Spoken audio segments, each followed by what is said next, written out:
Hey again, everyone. Long time no see. Great to see you here at the Voice of College Football. It is the date that we've all been waiting for in regards to rankings. If you love rankings, or even if you don't, if you love college football, you know the rankings matter, unfortunately.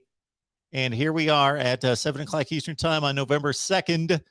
The calendar's been circled. College football playoff rankings, the first inaugural initial rankings of the season released by the committee. So throw out my rankings, throw out the AP, throw out the coaches poll, strike that, throw out the coaches poll, throw out the AP, keep mine handy, and we'll check out the college football playoff rankings tonight, knowing that the committee will be able to explain this in any way they see fit.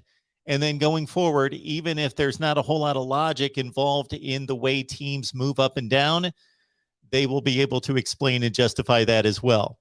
But we will hold them accountable here at the Voice of College Football. We appreciate everybody being here for the big watch party. We will watch the playoff rankings being unveiled, and then we will take your comments and questions and calls. I believe that based on what is happening in the college football season and based on the obvious, that Cincinnati's in a different category than everybody else. Everybody else is over here.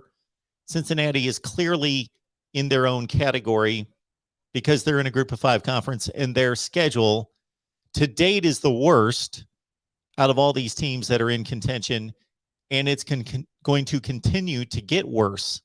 It's going to be by far the worst resume, no question, out of these 6 or 7 contending teams. So what is the playoff committee going to do with Cincinnati? That's going to tell us more than anything. Because whether Michigan State's 2 or 4 or Alabama's 2 or 3 or 4 or 5 or wherever they are, everybody else involved, most everyone else involved controls its own destiny. So whether Michigan State's 5 right now or 2 right now, they've got to play Penn State and Purdue and Ohio State in a Big Ten championship game, and they're either going to validate their ranking and continue to move up and substantiate it and place that in concrete, or Michigan State's going to lose and drop out. That's all there is to it. Alabama, the same thing. Georgia, the same thing. Oklahoma, the same thing. Oregon, to a certain extent, the same thing. Wake Forest, well, we'll have to wait and see. They've got their 4 most difficult games coming up. Make that 5 most difficult games with the conference championship game. So we've got the resume. We've got the schedule. We've got strength of schedule, strength of record, eye test. Let's see what all of you have to say here at the Voice of College Football. When it comes to Cincinnati, I don't know where they're going to be ranked.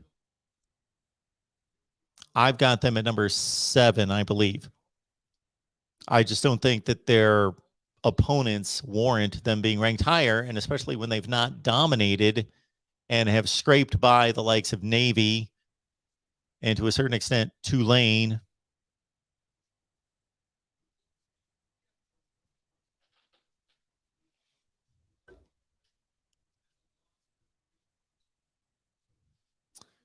All right. Let's check out your comments before we lock in here. John likes Cincy at 5. Hummus Hero, Cincy at 7. John says even better. Keep them down. Jet Mech, Georgia, 1. Ohio State, 2. Alabama, 3. Oklahoma, 4. Thank you. That's our show. Good night, everyone. Whoa, whoa, whoa, whoa, whoa. No. Everybody stay here. Everybody stay here. John. Okay, here we go. Let's get to it. We got our top 25. Pitt 25, San Diego State 24, Fresno State 23, Iowa 22, Wisconsin 21. Should I mark this down? They should have this online immediately, right? Right. Wisconsin ahead of Iowa. Got it. They just beat them by 20 points. Fresno State. San Diego State just lost this past weekend to Fresno State. That's interesting. They've got 4 teams stacked on top of each other, in which the team with the worst record beat the team with the better record, and they've got the team with the worst record one spot ahead of them. And then Pitt at number 25. Okay?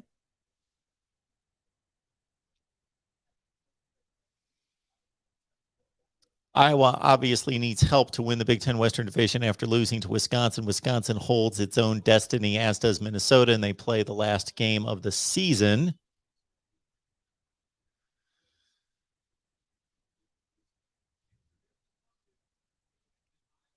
Let's see what else you guys have here, or what do you think about 21 through 25?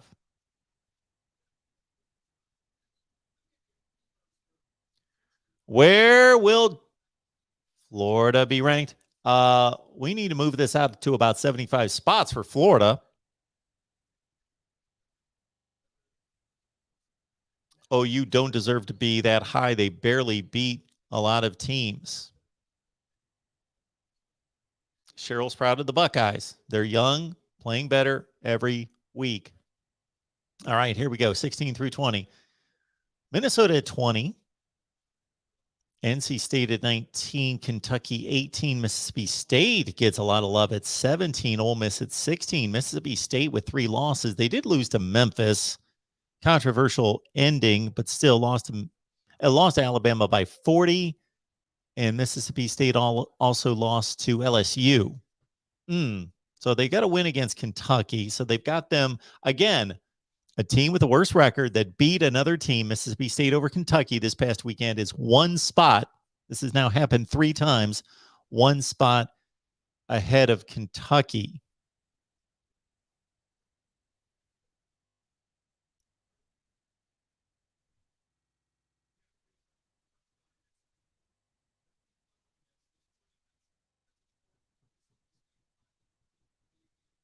Ole Miss at 16. So the committee is obviously valuing schedules. And they always have, and they should.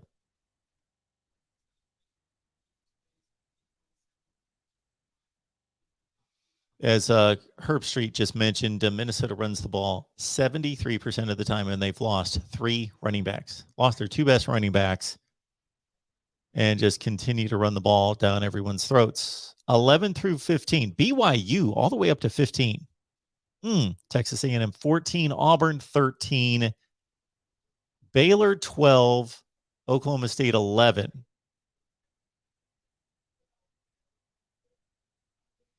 Oklahoma State beat Baylor, and they've got the same record.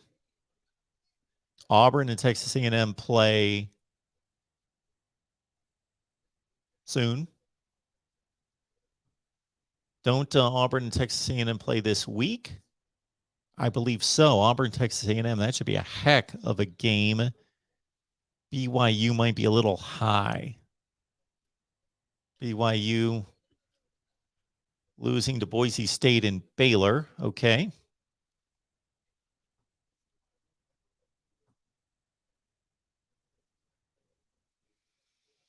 Yeah, Oklahoma's got a backloaded schedule, that's for sure. They still have Baylor, Oklahoma State, and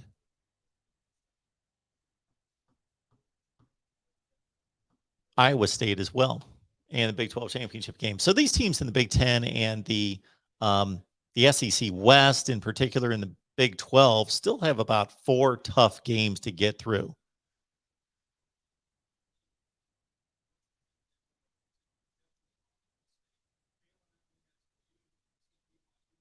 Can you imagine an Oklahoma State or Baylor getting back into this, because they still have about 3 tough games plus a Big 12 championship game to get through? And if they finish 12-1,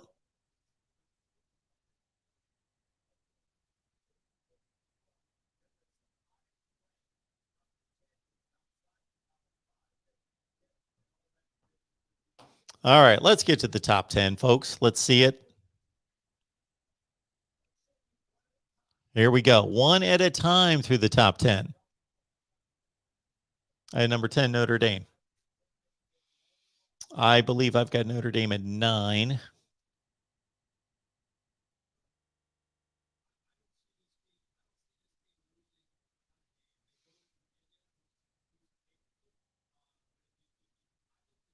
The Irish, of course, they got the one big loss, and that loss is going to keep them out of the playoff, because Cincinnati would have to lose twice for Notre Dame to jump Cincinnati in a certain sense if you hold true to head-to-head. So Notre Dame to get to the playoff needs a whole lot of help.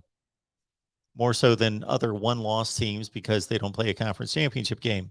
And Notre Dame, that's the way it is. That's the way it should be. Number 9, Wake Forest. There they are. 8-0. But who have they beaten? Virginia. Virginia's the best win.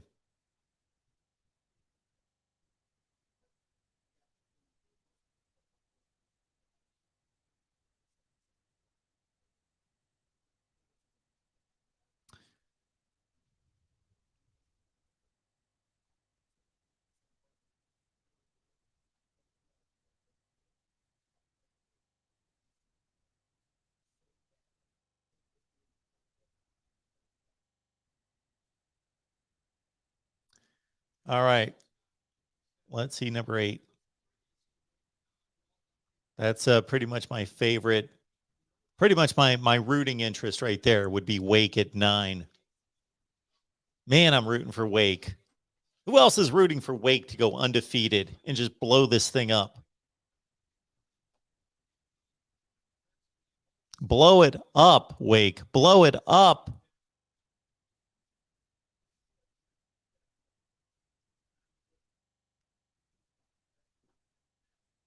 So right now, as Reese Davis just said, Cincinnati's strength of schedule is 100th and Wake's 98th, but Wake's is going to jump since he's going to stay down.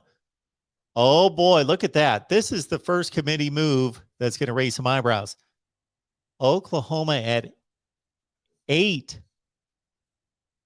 So obviously that has everything to do with them beating West Virginia, the last play of the game on a last-second field goal, barely beating Nebraska by 1 score, escaping Tulane 40-35, having to come all the way back from 21 down to beat Texas. And the ugly effort against Kansas. So the committee, hey, I don't necessarily disagree with this, even though I've got Oklahoma ranked 3. I have stated over and over, my rankings are razor tight between 2 and 8. So Oklahoma, they're still fine. We understand that they're still fine. Even though they're number 8, they're fine.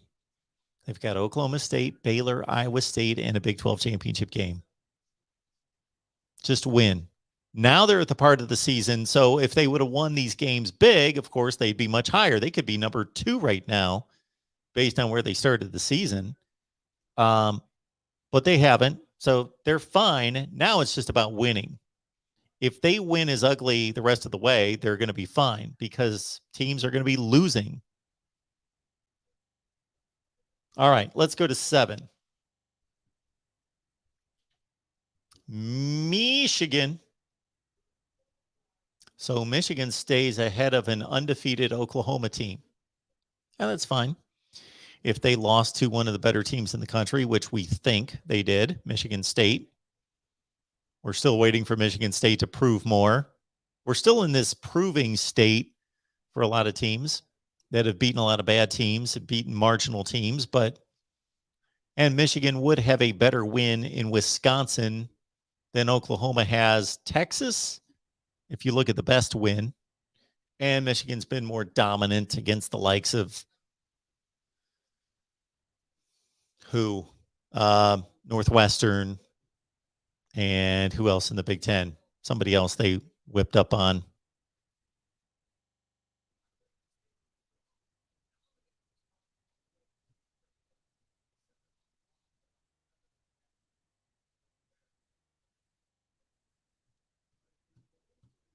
So we are waiting on number 6. What do you guys like and not like at this point? Nebraska. Well, we're waiting on Nebraska, of course. Nebraska, with all those 1-score losses, I think the committee is definitely going to value the eye test with Nebraska.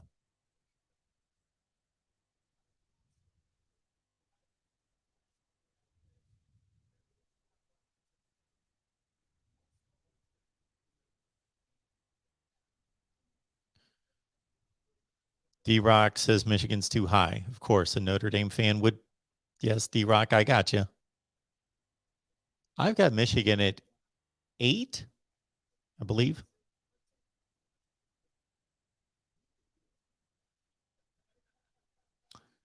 Oh, here we've got our board of 6 because we want to see the last 2 out. So Georgia's 1. Does anybody disagree with Georgia being number 1? Anybody in America? And of course, I hate to pull ratings away from ESPN. I hate to do that, but I appreciate everybody being here. Thank you so much for that. We are pulling massive ratings away from ESPN. They're going to have to do some research tomorrow morning to figure out what happened to our audience. Oh, they all went to the Voice of College Football. Georgia at 1. Does anybody disagree with that? Okay. What's going to have to happen for Georgia to drop from 1 to 5? That's what's got to happen, is the committee's got to say they're the best team with the best resume and they fall to 5. Alabama at 2. Alabama at 2. That's too high. Okay, this tells me eye test / what that really means. Eye test means name brand number 2. Alabama should not be number 2. They blasted Ole Miss. Okay.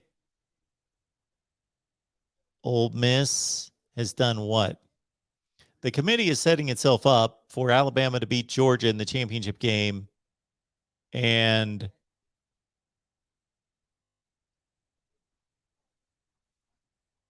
yeah, what Galloway's talking about, I believe right now, not that I listen to him too often, is that Alabama could possibly win out the rest of the regular season, lose the SEC championship game in a close game, and still, let's say, drop from 2 to 4. Alabama could lose 2 games and still finish at number 4.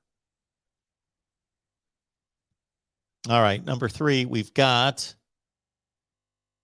Michigan State. Okay, makes sense. If you compare Michigan State and Alabama, Michigan State has not lost. I think that means something, right? You have not lost a game. And Michigan State's got a better win than anything Alabama's got with Michigan, right? Even by the committee's rankings.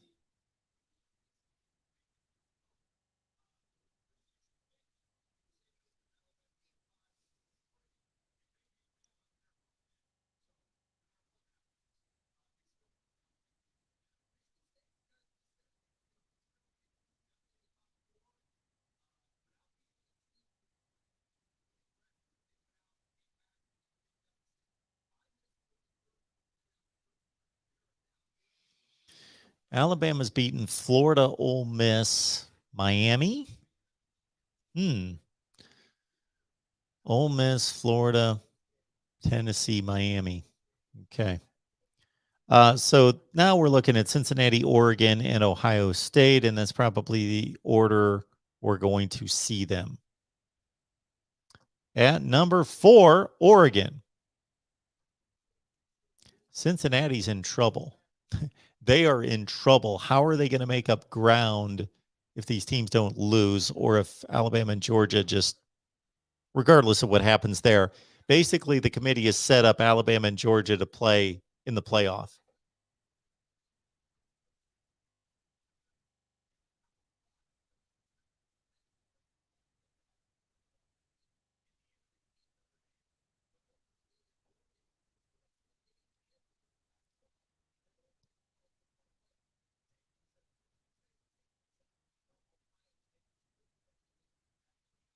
Yeah, it looks like Cincinnati's out of this thing.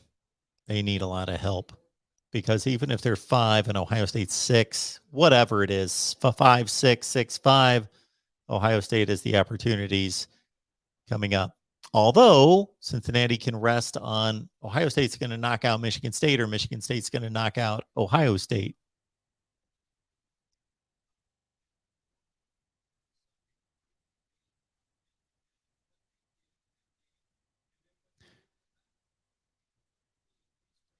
we will be taking your calls after we get 5 and 6. I've got to hook up the phone lines, and then we will take your calls and get your perspective on all of this here at the Voice of College Football, of course. Appreciate everybody being here. And why 5 and 6 is so suspenseful, I don't know, but they got to drag this on for an hour, right? I think we would like to hear from the committee chair as well. Number 5. And we can all compare how much of a delay our TV has compared to other people. The Buckeyes at 5 and Cincinnati at 6. There you go.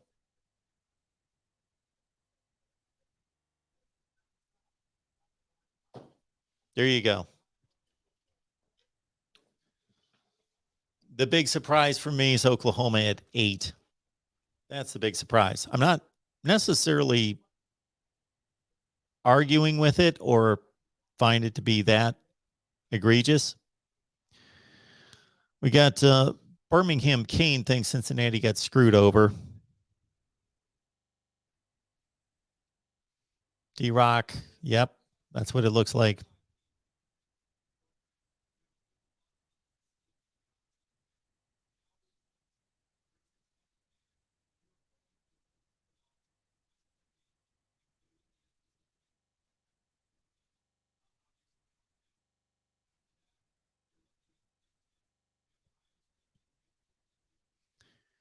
Do we really know, as Herb Street just said, that an SEC championship game loss is eliminating Alabama? They're at number 2. You lose to the consensus number 1 team by a field goal on the last second of the game.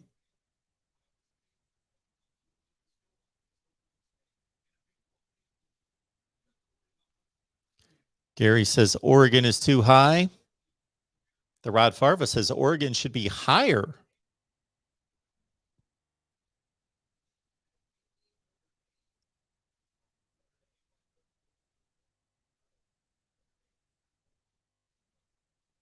Not you, Dexter. These rankings mean nothing, absolutely nothing. They don't go week by week like you do.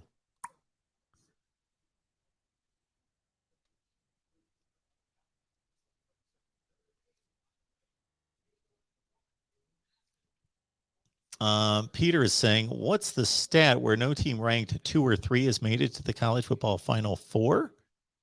So we're talking about in the first. That would be interesting to look at. To look at the first initial standings each college football playoff rankings season. May do a video on that.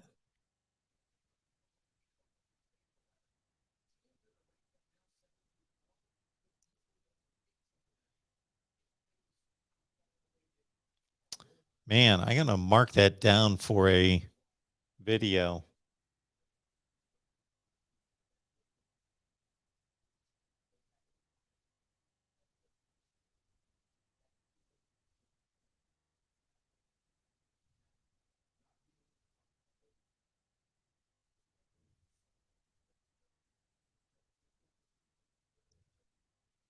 So Galloway just said Cincinnati's being disrespected, but he said not being in the top 5 is understandable.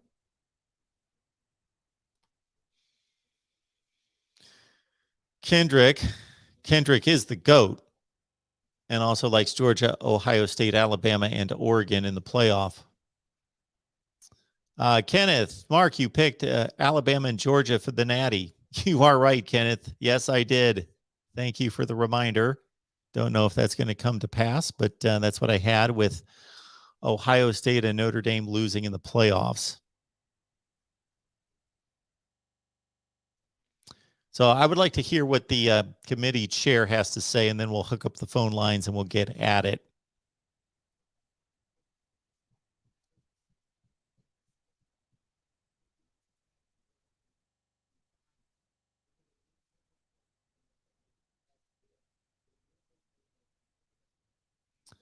What do we got here, Gary? Mark, That's an old talking point. The person quoted an old data point. The initial college football poll, number 2, number 3, has yet to make the subsequent college football Final Four. So, okay. Well, that's what I'm talking about. It obviously has to be an old data point because we don't know who's making the Final Four this year. But I wanted to go through and see, well, Cincinnati is moving up to a Power 5 conference.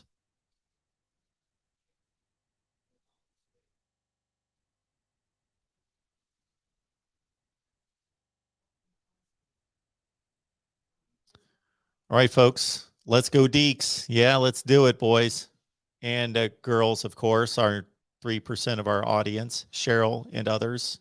Bring in those ladies to talk college football with us. That would be great. And we're going to be cranked up here for the next, who knows how long. We'll keep these phone lines humming. So 227 on the line. Go out there and grab anybody who loves college football. We're going to talk playoff rankings. I'm going to hook up the phone lines right now. And in addition to that, we are only going to pause because I want to hear what the committee chair has to say. But otherwise, we are on the clock taking your calls as soon as I hook up the phone line. So talk amongst yourselves.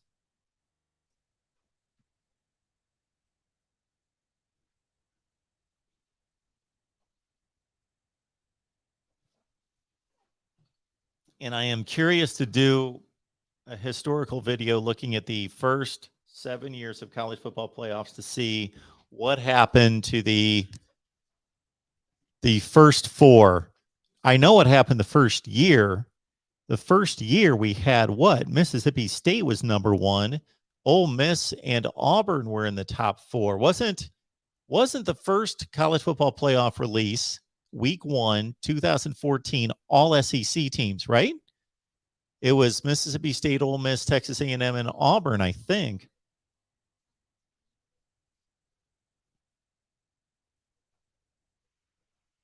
Thank you for calling Call-In Studios host and Guess I got to reconnect the call-in. enter your 6-digit PIN number. Welcome, host. You are now in the host room and can manage your callers from the Call-In Studio web interface. Welcome into the voice of college football. Who's on the line? This is Jeremiah.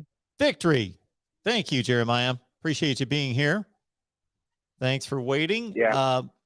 What's on your mind? Yeah, I was looking at the rankings and where Cincinnati was placed, and I'm looking at teams that are behind them, and I don't really see a way for them to work their way in the playoffs, especially since they're buffing up the Mountain West Conference with Fresno State, and they didn't rank Houston with 1 loss or SMU that was undefeated with 1 loss. Now, and those losses are basically going to be nothing, like you said earlier. They need them to be undefeated in order to have a reputable. You're being on. Hey, you keep yelling. You might be on ESPN radio, bud. Okay, now I got to make a choice to kill one of these two, and I don't know which one to kill. Here we go. So I apologize to whomever, but through the whole technical issue, there were two phone calls coming through. So who am I still on the line with? Hello. Hello? Yes. Hello, Mark? Yeah, it's Mark. It's the real MVP. How you doing? The real MVP, and my apologies to the other caller. But I had to pick one, and I have no idea what the numbers obviously are and who's who. So anyway, again, please call back. I guess I was the lucky winner. You were the lucky winner. What's going on? Well, I want to talk about these rankings because there's some interesting trends I've noticed within the ranking. Okay.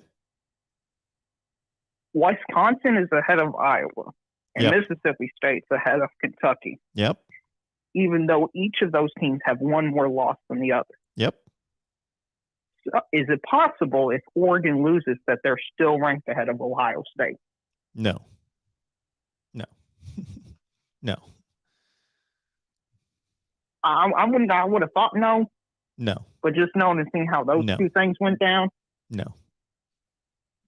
Okay. It's coincidence. It's coincidence. There's a 1 spot difference. Okay. If Wisconsin had the same record as Iowa, they would be 7-8 spots higher. And if Mississippi State or if Kentucky back that up, Mississippi State, it would be the same deal. No, it's just a coincidence. No, Oregon cannot go out and lose to Oregon State and stay 1 spot ahead of Ohio State. No. Okay, I was just making sure because I just saw that trend in the committee, or those patterns. I thought it was worthy of asking. I thought it was unlikely as well, but I noticed it. It was an odd quirk. I noticed. Yeah, it was an odd quirk. I noticed it as well. It happened with those two. It also happened with, not in the same way, but Oklahoma State was 1 spot ahead of Baylor and they beat them head to head. But they have the same record. Right. Yeah. Right. So what really, I think Cincinnati, I know some people think they're too low. I think they're just right at 6. In that 6 range. I mean, what hurts them more, though, than 6 is SMU and Houston both not being ranked. And instead, other group of 5 teams like San Diego State and Fresno State being ranked. Because at least if there was a Power 5 in the top 25, you can see them losing. But with the competition that San Diego State and Fresno State have to play, it's unlikely they lose.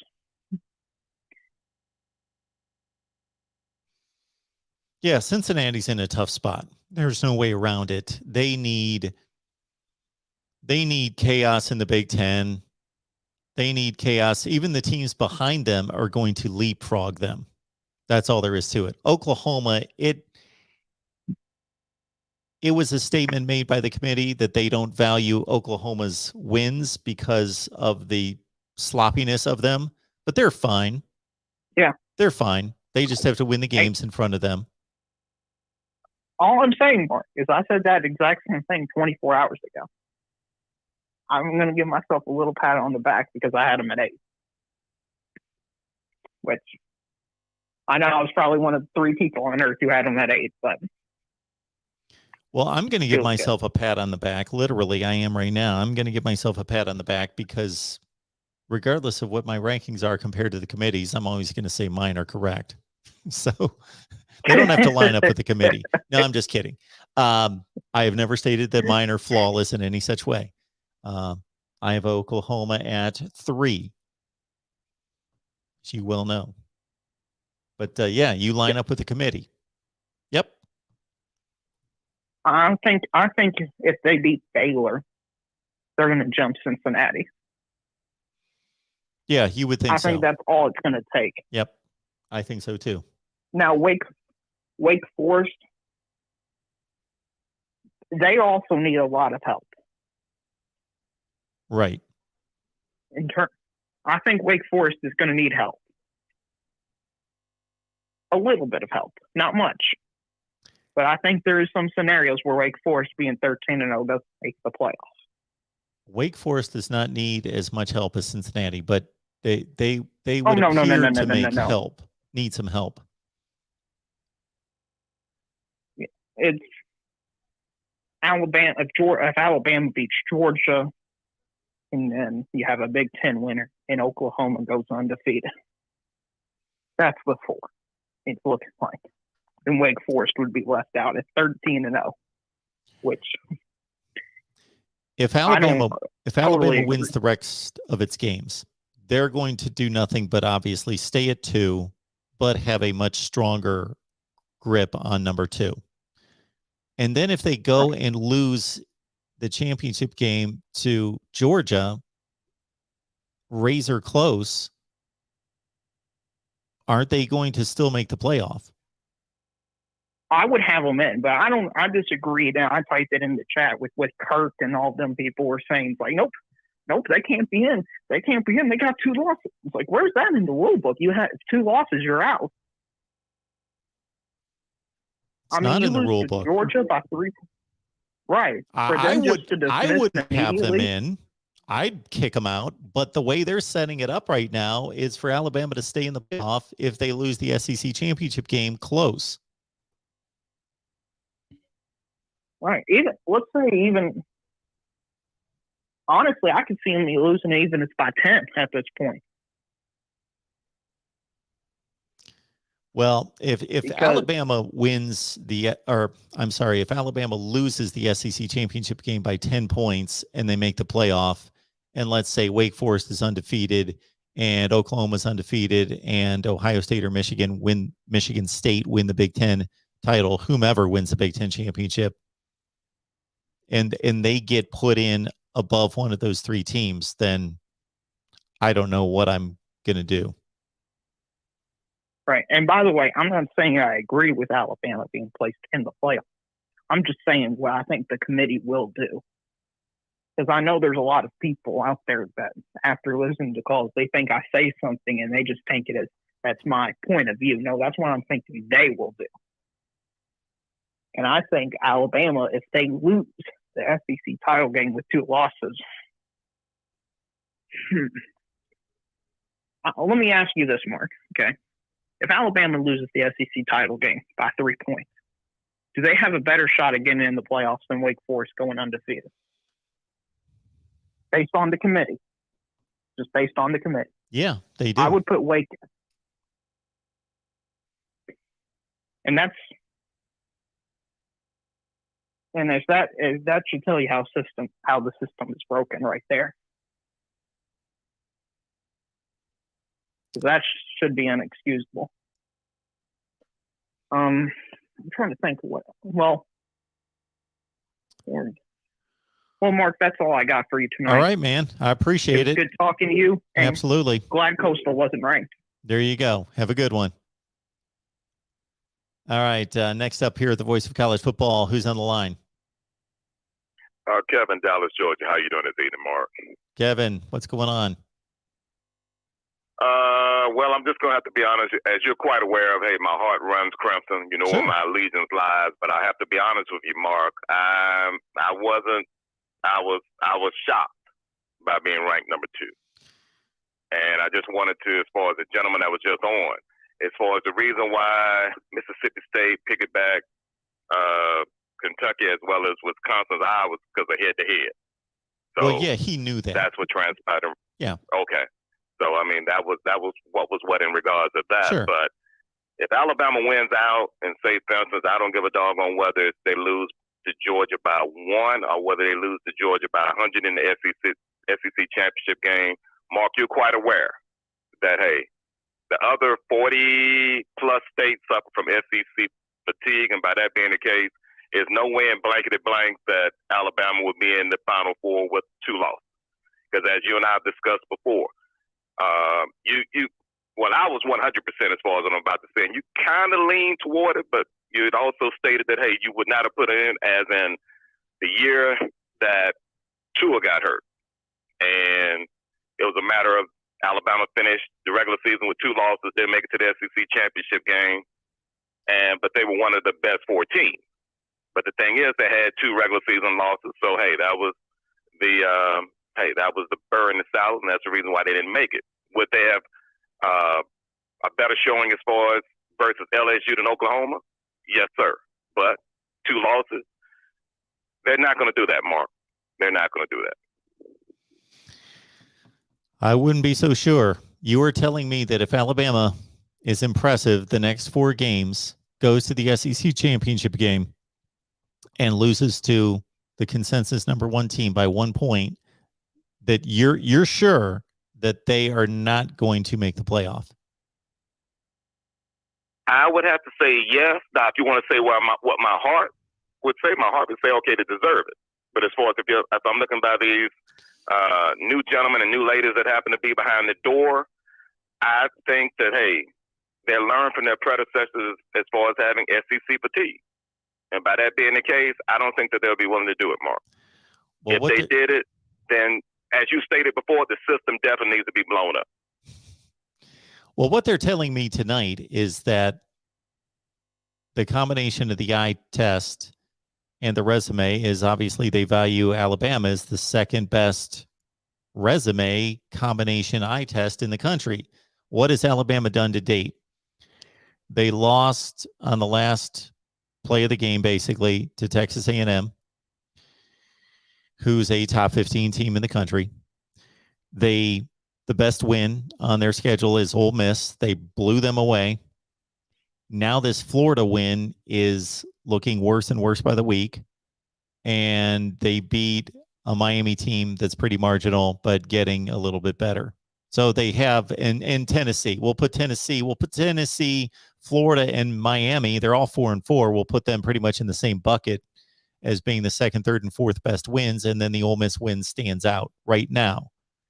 And with that, that's the resume that's the second best in the country. So I don't think it is, but based on whatever other factors that they're going to call eye test, I call it eye test / brand, and what they know about the talent, that they vault Alabama number 2. So if based on that they're saying Alabama's the number 2 team in the country, and they're going to go beat Arkansas, LSU, and Auburn to just further substantiate number 2, and then they go play number 1 and lose by 1 point in the SEC championship game, I could see them just dropping from 2 to 4.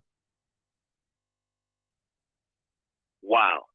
If that were to occur, Mark, I would, once again, just as I was, I guess, maybe 10, 15 minutes ago, dumbfounded, I would be even more so if that were to occur.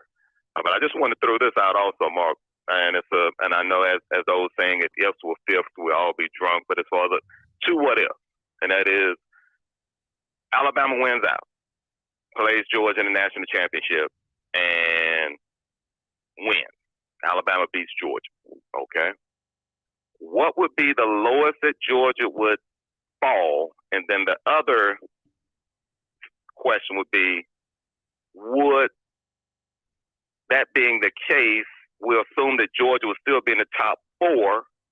Would it be set up that Alabama and Georgia would not play in the first round in the playoffs? Yeah, so the real MVP put it up there too. Yeah, I would think that the committee's going to do everything that they possibly can do to avoid a rematch. So, yeah, they're not going to tell you that. They're going to tell you that they rank the teams regardless of what conference they're in and regardless of whether it's going to set up a rematch. That's what they're going to tell you. But, yeah, they don't want that look for television. They want to avoid that. So we don't want to have another LSU Alabama twice. So yeah, so they would go with the 1-3 matchup. All right. So if they can possibly do it, which they can justify anything, or they think they can. So your next case scenario was, is there any possible way that Georgia misses the playoff if they lose the SEC championship game? Well, I'm trying to think, what would the lowest that they would fall? Would it be, okay, you lose the SEC championship game and fall to 4? Sure. They could lose. They could drop to 4, possibly. They get blown out. Really just more so looking at numbers. Yeah, because I didn't feel as far as them being eliminated, it was just matter of just simply wherever they fall. And I was thinking the lowest that they would be 4. So. Because as far as the defense is concerned, Mark, impressed, more so as far as number 99 is concerned. If we could just get 99 on academic probation as far as for the SEC championship game, that would be greatly appreciated, but I don't think that's going to happen. But that's my biggest concern as far as their defense. Because the only excuse, Mark, and after this I'm going to exit stage left, is that I don't want to hear from Georgia fans if for whatever reason Georgia don't win it this year, is that Stinson Bennett IV, or as we call him here, the greatest DUI lawyer as far as in the state of Georgia, but I digress, is that I don't want to hear the excuse, Mark, that he is 5'8". I don't want to hear the height excuse, because when he lost to Alabama last year, he was too short. Now he's 6'5", 230 with a rocket arm. But when he loses, he's 5'8", and he's like the Burger King guy with the guy that has the hands that were too small to hold a Whopper. I don't want that to be the excuse as far as if they were to lose. He's on the football team. I don't understand that as an excuse. If anything, you were basically saying that you have recruited, signed, and are playing the wrong person. If he's not good enough, he's not good enough, then you're not good enough. I don't understand that excuse. And that was the thing. When they lost, as far as the Alabama game last year, all this, he couldn't see over the offensive line. The defensive linemen, all they had to do was put their hands up to batted passes down. Sure. The reason why he threw the interceptions was because he was too short. But he wasn't too short prior to the game, Mark.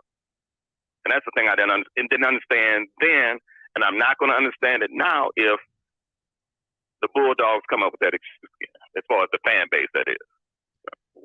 Well, you as an Alabama fan, all you have to say is, okay, well, whether I agree with you or disagree with you, let's say you're right, your quarterback's not good enough.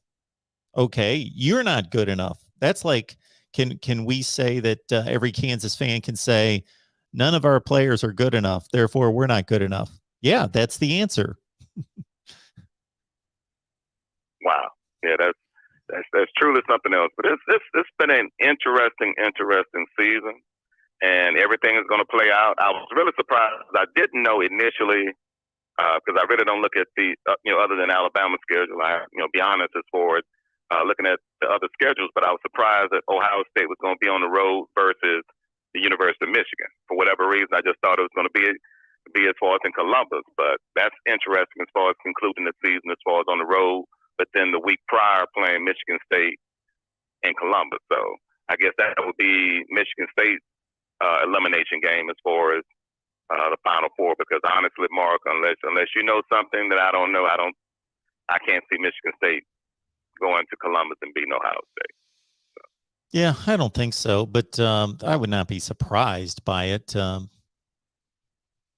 This may not necessarily be a vintage Ohio State team, but what happened with the Michigan game is obviously they did not play last year, and the Big Ten decided that they wanted to keep the rotation what it is by year.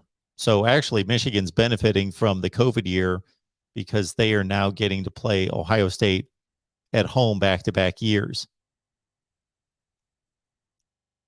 Wow. Well, it's going to all come out in the wash, Mark. It's going to all come out in the wash. Again, as always, a pleasure to speak with you. Take care. Continue to do what you're doing, and I look forward to speaking with you again. Appreciate that, Kevin. Thank you so much. All right. Thank you. The one place where I may differ with Kevin right there, if I'm understanding his last comment, and I didn't want to keep him on the line, is that to me, it doesn't all come out in the wash. Those people that say it all works out, well, obviously it works out. We get to the last game of the season, we play a championship game in conference, and then the committee decides the Final Four. So yes, that's how it works itself out. They have to select. They have a deadline to select the Final Four teams. That doesn't mean it worked itself out. That doesn't mean that there's not a number 5 team or a number 6 team that have just as much right and just as a qualified resume as the 4 teams that got selected. It just means that the committee made a decision, which they have to. All right, everyone, welcome into the Voice of College Football. Who's next on the line? Hey, Mark, it's Drew. How are you doing tonight? Hey, Drew, I'm doing just fine. What's going on? Not too much, Joe. Obviously, I want to talk about this Wake Forest ranking a little bit. Yeah. So, I mean, maybe it shows you that when you don't win very often, it doesn't take much to please you, but I'm pretty happy with it. I think us being ahead of Notre Dame makes a lot of sense. I also think, at least in my mind, even if I don't necessarily agree with this poll, I feel like it's more logical than the AP or some of the other polls. In other words, I see them as basically looking at, Notre Dame has a loss, so they shouldn't quite be ahead of Wake Forest or Oklahoma, but Notre Dame should still be in the mix because they have they're a good football team and they only lost to Cincinnati, who's highly ranked. But to me, that makes a lot more sense than, having Oklahoma at 4, Wake at 10, and then Notre Dame at 9. Because any argument in my mind that you could make for, say, Oklahoma, why can't you make that for Wake or vice versa? But that's really neither here nor there. But one thing I wanted your opinion, because I'm still a pretty, I wouldn't say casual, but still just a novice college football fan. That's why I like people like you that have more knowledge. But what I found interesting about this ranking is you have 3 ACC teams, and if you count Notre Dame, which you kind of should, there's 4. So Pittsburgh is ranked 25th, and NC State is ranked 19th. So I heard you talking earlier that Wake needs help, and I kind of would like your opinion on that a little more, because maybe I'm just being naive, but I actually think this, in a way, is almost set up well for Wake, because say we go to Chapel Hill, we beat the Tar Heels, we're 9-0. Presuming State doesn't lose, we're going to be playing a top 20 team. We get that win, hopefully. And then presuming Pitt runs the table, we'll probably have to play another top 20 team in the ACC championship game. So then you have a 13-0 Wake Forest with 2 top 20 college football ranking wins and a string of other, solid UVA, Louisville type wins. So I still would say, how do you keep them out? But I'd like your opinion. Okay. My statement, to be precise about it, was that Cincinnati needs help. They will need help because they're already at number 6, and their resume is just going to continue to falter while everybody else is strengthened. And that I followed that up by saying that Wake probably, or might, whatever my terminology was, needs help. I don't know for sure, but they may need help. Wake does not. First of all, let's start with the premise that we don't know what the committee is going to decide. So hardly any of this that we state can we say this is a 100% guarantee or this is a 0% guarantee. It's all somewhere in a gray area between 10 and 90. I can definitively say if Georgia wins the rest of its games, it's going to the playoffs. Yes. But there are a few statements we could make like that. So, yes, we have never seen a Power 5 champion go undefeated and not be selected in the what will be 8 years of a playoff. But I would doubt that we've seen a Power 5 team at this point in the season be undefeated and ranked this low. That there's been very few, if any.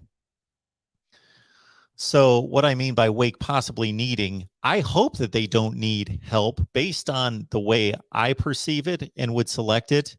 They would not need help because we already have a possibility of, we already have one conference champion is going to have a loss for sure. And therefore the other 4, in my view, would go if I was making the call. So they would be good to go if they won all their games. But in this situation, I could draw up a number of scenarios, a few. One of the more likely ones would be that Alabama beats Georgia in the SEC championship game, and they're both going to the playoff. And then Oklahoma goes undefeated. They're going to the playoff. And then Michigan State, let's make it easy, they go undefeated. There are going to be your 4 playoff teams, and Wake Forest isn't even going to be, I want to say, considered, because they're not even going to be close to having the credentials of the other teams. So yeah, I think that's the one. That is the one scenario where it would be like a no-brainer. They're left out, but or Ohio State, saying, like, they might need help, or put Ohio State in place of Michigan State, and even though the Buckeyes have a loss, they're going to get selected over Wake Forest. You think? I don't know. You think so? That's like definitively.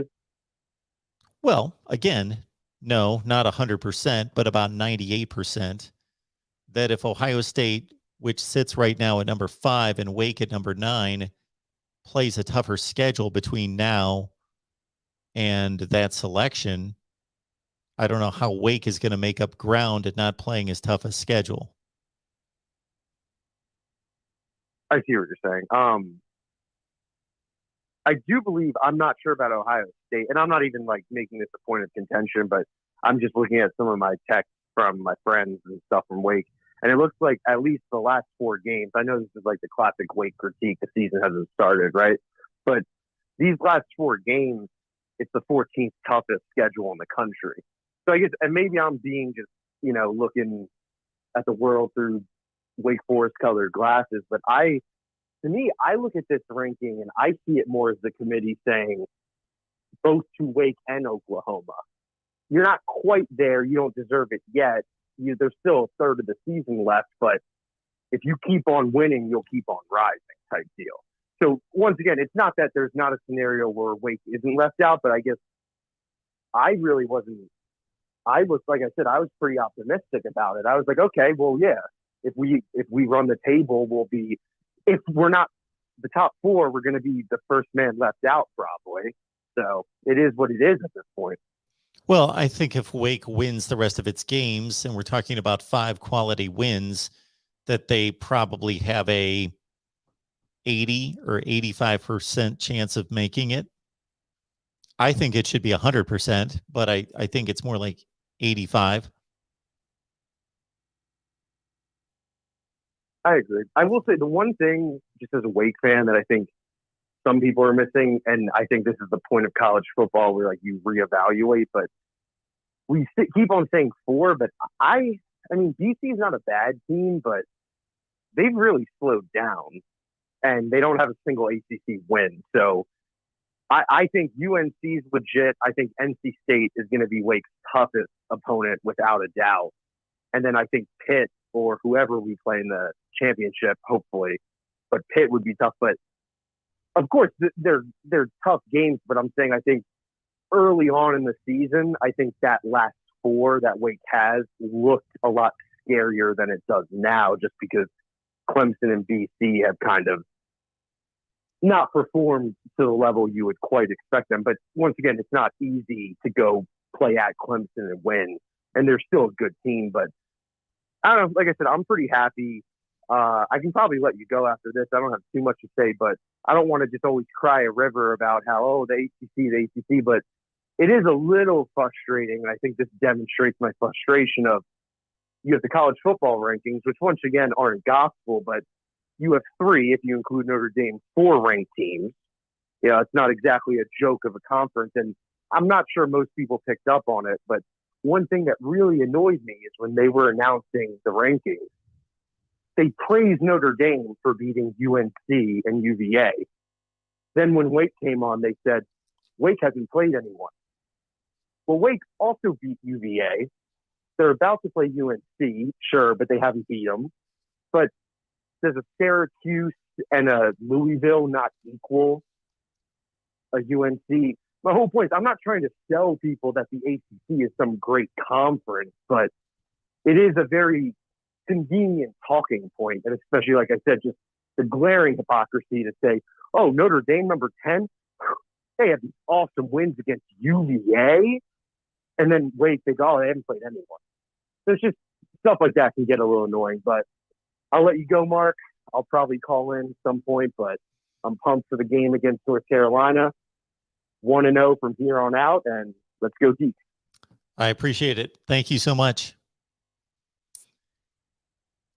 And again, another caller brings up some points in which I'm not going to go through with them on the phone, but because I, of course, have all week to sit here and say whatever I want. Anytime I want to say anything, all I have to do is strike up a live stream or cut a video, and I get to say whatever I want. So it's the nicety of having a YouTube channel, whereas opposed to you guys, if you don't choose to have a YouTube channel, then you have to wait until you leave comments in the comment section or call me. But so therefore, that's one of the reasons why I let you guys talk and deliver your points. But the ACC is a bad conference.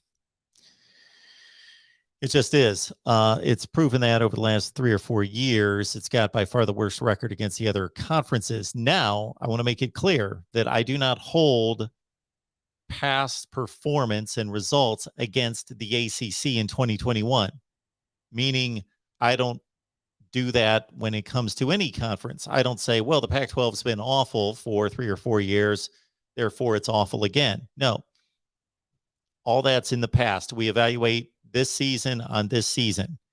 And the ACC has been okay. The ACC is 5-9 against the Power 5 and Notre Dame. And I was going to mention this to Drew. Notre Dame's not part of the ACC. So in no way should we be collecting Notre Dame wins as part of the ACC. Actually, Notre Dame's outside the ACC. Therefore, the ACC is playing against Notre Dame. So the ACC is 5-9 against the Power 5. The best wins I can come up with for the ACC would be Boston College beat Missouri and Pitt beat Tennessee. That's the best non-conference win for the ACC right now is Pitt beat Tennessee. Every other conference has better wins outside the conference than the ACC. Now, there are a ton of bad losses for the ACC. Shoot, Georgia Tech lost to Northern Illinois. Pitt lost to Central Michigan. Florida State lost to Jacksonville State. And there are others. So, again, as it stands right now, actually now, let me revise that. The ACC is 5-11 against the other conferences. 5-11. So the ACC is, I think while early in the season, I had to try to draw a distinction between the Big 12, the ACC, and the Pac-12. I think it's pretty clear now. The SEC is the best conference. The Big 10 is playing in such a way that there can now be an argument as to the best conference. But I believe the SEC to be the best conference. The Big 10, a clear number 2. The Big 12, a clear number 3. The ACC, number 4, because the Pac-12 is a clear number 5. I think it's pretty, and this is odd, and I don't remember this being the case at other times where the conference rankings are very clear to me. It's not like 3, 4, and 5, or that's a tough call. No, I think we've seen enough, and we have enough data to see that the Pac-12 is by far the worst conference. And the ACC is not as good as the Big 12. And the Big 12 is not nearly as good as the Big 10. And the Big 10 still needs to make up some ground to get to the SEC. Although, based on out-of-conference results, the Big 10 could make an argument to be as good as the SEC. And for Georgia and Alabama fans, of course, they're going to say, well, we've got the 2 best teams in the country. We're not talking about the 2 best teams in the country. We're talking 1 through 14. All right. Next up here at the Voice of College Football, who's on the line? Dylan. Hey, Dylan, what's going on? Hello. I just watched the game over the weekend with Michigan State, and I'm just wondering if Michigan can still make it if they went out. Sure. They can make the playoff. Absolutely. If they win the rest of their games. Well, can Michigan State and Michigan make it? Is that very possible? Because it's like Michigan, let's just say Michigan State wins out. Michigan doesn't make the obviously the Big Ten championship. Do you think it's possible for them to be 3 and 4? We're talking about Michigan, correct? Not Michigan State. Yeah, but I mean, because if we went out and Michigan State doesn't lose, I just don't know what the chances are of Michigan making it. Oh, so if Michigan wins the rest of its games, but Michigan State also wins the rest of its games. So Michigan's at 11-1, but Michigan State goes on to the Big Ten championship. So you get an 11-1 team that did not make the Big Ten championship game. Well, I would think that Michigan's probably got like a 20 or 25% chance, if that, of making it. Unless if Michigan State loses in the Big Ten championship game, then I guess that's another chance. It's just I was very disappointed in the Michigan game over the weekend. I feel like they had every chance to win that game. Oh yeah, like they literally Harbaugh literally I mean, but yet again, Michigan State. I mean, I know there's a lot of Michigan State fans that watch your channel too, but I think if they didn't have Kenneth Walker, they wouldn't have won that game. Thorne was playing really bad that whole game. I mean, I didn't see anything like really good from Thorne. I really feel like Kenneth Walker carries that team. Let's just say Kenneth gets injured. I really do feel like the Spartans have like no chance. That's just my opinion. No, I understand that. I think Michigan looked prolific on offense for most of the game. Thought they showed that their stars were making plays on defense. And, of course, the lead was 16 points midway through the third quarter. Mm-hmm. Yeah, I watched that entire game. I was completely stunned they lost. But I just found out that one of those fumbles, I forgot which one, that McNair made a error on. Cade was in the was it Cade starting, right? Yeah. Cade was in the tent. That's why McCarthy was out there for one play. I just found that out. Yeah, so McCarthy had the two one, fumbles. The one he got back, and the other one, obviously, he lost. So do you know which one of those he was in the tent for? Yeah. I guess Cade was in the tent for one of those plays. So that's like, honestly, I don't think they should start McCarthy the rest of the season. I think they should stick to Cade because it's a very big risk at this point if Michigan has McCarthy out there, because in big plays, it's kind of proven that Cade's not ready. McCarthy's not ready. JJ, I don't think he's ready yet. But you never know. The Michigan games it really comes down to the last game of the season. I don't think Penn State. We can still lose that game. Don't get me wrong. But I really do feel like if we really beat Ohio State bad, or it's close, whichever way. I think we're still gonna lose the Ohio State game. I'm going to that game, but I really do feel like if Michigan convincingly wins that Ohio State game, and Michigan State somehow loses a game, but a lot has to go in our way, obviously. But I really do feel like Michigan can make it. But I still think we're gonna lose to Georgia or Alabama. Maybe not Alabama, but Georgia. If we're 4, I think we're gonna get blown out. If we obviously get there. But I don't think Oregon should be 4. That's another issue I have. Well, you're going to need a lot of help to get there. Yeah, no doubt. Yeah. But I just don't think Oregon should be 4. That's I don't like Oklahoma. I think they've been doing really bad the whole season. But Oregon lost a pretty bad team. So I don't know how they're 4 right now. They lost to Stanford. I don't think they're doing any better, are they? No, Stanford's not good. They're 3-5. Oregon is number 4 because they beat Ohio State. That's simple. That's what the entire resume is based on almost exclusively. Sure, they beat a Fresno State team that the committee's got ranked at 22 or 23. But besides that, that's the whole resume right there. That's it. But the game was so close. That's why I'm wondering why. It's just so confusing how Oregon's that high. I feel like even though I don't like Ohio State because I'm a Michigan fan, I really feel like Ohio State would probably really murder in Oregon right now, but we won't know because they already lost. But I will say this: I got a couple more things to say. I really do feel like, and most people won't agree with this, I think Michigan has a very good chance this year because I do feel like our quarterback has improved this whole season. But the defense was very exposed in that Michigan State game, and that's definitely a big issue for Michigan right now. I don't know if you watched that game, the whole game or not, but I did. I think Michigan's defense, their run defense was not doing good at all that game. You stopped one of them touchdowns from Kenneth Walker. I feel like it would have made a big difference. But then one more thing that I do want to say is that did you see that touchdown?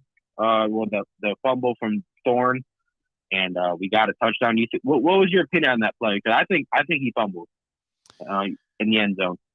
I don't necessarily think he fumbled, but I think that once it was called on the field that he fumbled, I didn't think that there was any way that you could really tell on the replay definitively that he did not fumble. So I don't believe that they should have reversed it. Actually, I do got one more thing. Do you think they deserve to be at 7, Michigan? Do you think they deserve it because it was a close game? Yeah, I think I've got them at 7 or 8. I don't remember. So I've got them just about right there. The only one that really All right. I was just curious because I was surprised to see them at 7. I thought they were going to push them down really far. Really far. I thought they're going to be 10 or 11 in the college football. But you never know. Michigan can make it. Ohio State can make it. Michigan State can make it. So it comes down to those 3 right now. There you go. But all right. Thank you for thank you for letting me call. Yeah, I appreciate it. Thank you for the call. Have a good one. Have a good rest. All right. Welcome into the voice of college football. Who's on the line? Steve. Hey, Steve. What's going on? How's it going, sir? Yeah, just quick observations on the rankings. I really believe the committee got it right as far as not putting Cincinnati within the top 4. I know the AP had him at number 2. I think, I believe they would have put him at number 2. The tie would have caved into the media as far as the media's influence. But I really believe even Cincinnati at being number 6, I think was still overhyped. I'm really surprised how Oklahoma is behind them. I think a Caleb Williams Oklahoma team is much more dominant team than Cincinnati in those positions there. But the other surprise to me was Alabama number 2 with the one loss and their struggle against A&M in Florida. But just a real quick point, I was wondering your take on this. Let's say there's chaos at the top at the end of the year, and you have an undefeated Wake Forest ACC championship win, then an undefeated Cincinnati, and the number 4 slot is open. Who do you put in? Between Wake Forest with an undefeated record? Yeah, undefeated Wake Forest, undefeated Cincinnati, and you're on the committee and you have the deciding vote who has the number 4 slot. Yeah, I've already looked at the schedules, and I ran a video a few weeks ago comparing Cincinnati and Wake Forest. And while their schedules are comparable to date, when it's all said and done, the schedules won't even be close. I would vote for Wake Forest. I wouldn't even have to think about it. Yes, sir. Yeah, I just don't want to see a Cincinnati team in there. Really, until we have the 12-team playoff. I'd be fine with it, but not in this format right now. Absolutely. But I'm right there with you. Well, thanks for your time, sir. Appreciate it. Hey, thank you. Appreciate the call. Have a good night. You too. Thank you, sir. I want to remind everyone that we've got Patreon for $5 a month. So the deal is, if you like to put down a few bucks on the ball games, I pick them pretty well. 13-5 against the spread this past weekend. 107-69 is the record against the spread this season. 107-69. So if you want to do a little math equation, take 69, multiply it by 100. So if you put down $100 on every game, that would be 69 times 100, and then take 107 times 91, because the Vegas payout is 91 cents on the dollar against the spread. So 13-5 last week, 107-69 for the year. Plus you get the 12-pack of selections from our 20 media members each and every week that I, in fact, have to work on after we get done here tonight. Okay, welcome into the voice of college football. Who's on the line? Hello, who's on the line? Keller? Yeah. Keller. Hey, Keller, what's going on? I don't know if we just got done talking about this, but let's say Michigan State, Georgia, the 5 teams that are ranked that are undefeated currently, Wake, Oklahoma, Okay. Georgia. Basically, my point is, which of those 5 teams gets left out if they all run the table? I'd have to go with Cincy, because I just think the committee does not like the group of 5. We've seen how the ACC has treated Clemson with a weak ACC schedule. Yeah, so the last 2 teams that would get in would be Cincinnati and Wake. They would be at the bottom, the least considered. But if you compare, Georgia would be in at 1, Michigan State would be 2, and I think Oklahoma would be 3. yes. So I think Wake Forest would get in over Cincinnati. I'm absolutely. sorry. They've got a better. They're going to have a much better schedule. And if the committee had SMU or Houston ranked, that'd obviously be a different story, I think. But maybe Houston could get in the top 25 before the 8th American Championship game. And if Cincinnati can get a win over a ranked Houston in that game, then there might be an argument for Cincinnati. But, I mean, I also have a hard time seeing Wake go undefeated. I think they're going to go at least 1-1 between North Carolina and NC State. Yeah, this is all fun conversation about Wake. Really. This is all fun conversation about Wake, but most likely the probabilities are so stacked against Wake winning 5 consecutive games against the teams that they've got to face. But it's fun conversation, and I hope they do it. I mean, I'd love to see it. Honestly, I'm from the West Coast area, so I'm kind of really wanting Oregon to get in for the Pac-12 because I'm ready for the Pac-12 playoffs out to end. He talked about how the Pac-12 is the worst Power 5 conference right now. Yes. Even though they host the best non-conference win in the country with Oregon's win over Ohio State. Very true. So another question I wanted to bring up, if you don't mind, is if Oregon, let's say Oregon keeps squeaking by teams and Ohio State just blows everyone out. I think Ohio State definitely passes because they would blow out Michigan State and Michigan, but I don't see the Buckeyes blowing out either of those teams. As a matter of fact, I see them losing at least one of those. Ohio State, I was never sold on them when they started blowing out teams. I know that you like Ohio State, so this may be a little hard for you to take, but I just never could be completely sold on the Buckeyes because they beat a bunch of nobodies, in my opinion. Yeah, I understand that. I understand your take on that, but let's understand one thing, that while Ohio State is blowing out the likes of Indiana and Maryland and Rutgers, nobody else is doing that. Do you realize that? That nobody else is doing that to those teams. I do realize that, but I mean, Michigan State has an 18-point win over Rutgers. And 18, but yeah, but that I watched that game, and that was a reasonably competitive game. Ohio State just annihilated Rutgers. They had 45 points on the board at halftime. It wasn't like they could have scored 100 if they wanted. They could have done whatever they wanted to. Indiana's another example. Michigan State. And that's what tells me, I think, when Michigan State goes into Columbus in a couple weeks. Can I finish my statement? Yeah. Michigan State had a 17-15 lead on Indiana with just a couple minutes left. They won that game 20-15. Ohio State had 44 points on the board on Indiana at halftime. And the same thing against Maryland. Maryland's competing fairly well against just about everybody else, excluding Iowa in the Big Ten. And Ohio State put up 66 points on Maryland. I'm just saying that even though those teams aren't that good, nobody else, including Cincinnati barely beat Indiana.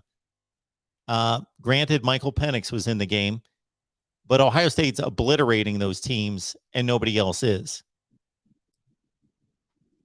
I understand what you're saying. And I think if you go off that, I mean, just based off that, you're probably thinking, oh, when Michigan State goes into Columbus in a couple weeks, they're going to get annihilated, just like all those other teams. No, I don't think so. I think that'll be a more competitive game. But I guess one last question I wanted to ask, if you don't mind, is who do you think is Ohio State is more likely to lose to, Michigan State or Michigan? That is a great question because obviously one's at home and one's on the road, but I'm still going to say Michigan State. And you have to, another thing that you also consider is that Michigan State has had success in Columbus. I mean, you go back to 2015, that game-winning field goal, then 2011. Yes, I know Ohio State wasn't great that year, but Ohio State, yes, there was the 2013 Big Ten championship game too, but Michigan State has done pretty well in Columbus compared to a lot of other teams. Yep. And I know we really don't look at that, but it's not impossible to win in Columbus. Oregon showed that, I mean, I always consider Columbus, Ohio Stadium, the Horseshoe, a really great stadium and a great place to play. And I'd love to go there someday. But I just think I'd like to see, I think Michigan might really want that game against Ohio State that year. I mean, Jim Harbaugh talked about all season he wants to do it. And yes, I know that there's a complete difference between him doing it and him saying it, but I think this could be Michigan's year. We'll see. Okay.